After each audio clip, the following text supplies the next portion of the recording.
Okay guys, bobombahin muna natin ang tatlo. Turo lang sa akin ng mga tricycle driver.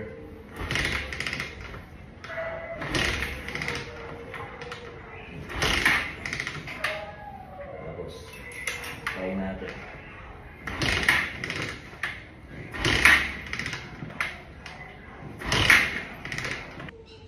Ayaw rin gumana ng click start.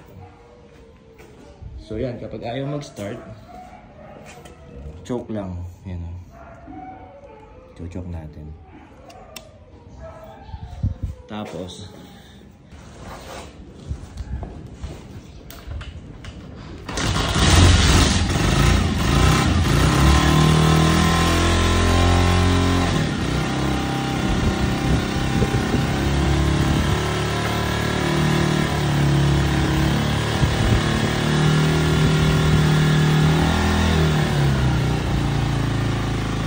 pwede mo lang ito ba yung choke.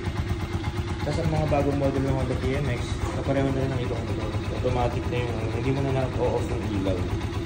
Automatic kahit umaga araw, talagang naka-on ang ilaw. Ito yung signal light, left. Pati sa likod yun, ayun po sa likod yun. Right. So, kapag i-off, pipindutin mo lang. Napapalagyan din pala ng hazard to guys, kung gusto mong lagyan ng hazard.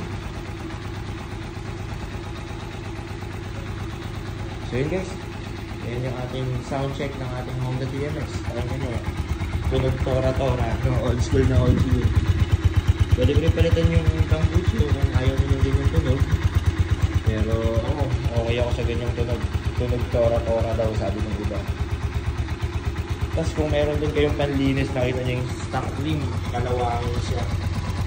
So meron yung pinapahit para matanggal yung kalawang. Ano kasi sakli na yan dito sa amin sa Cavite. Tsaka ulan araw din yan, so pinakalawang. Pero overall, tingnan nyo naman yung material ng Honda TMX.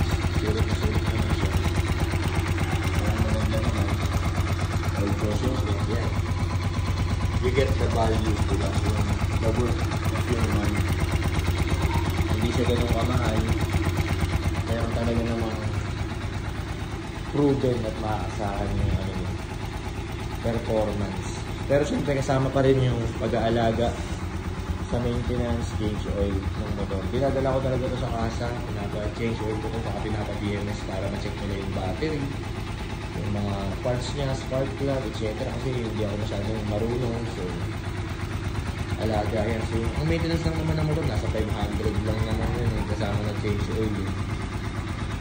So yun guys, hanggang dito na lang. If you have some comments or suggestions, just leave it in the comment section and don't forget to subscribe to my channel. Hanggang sa muli, mga tropa, ride safe.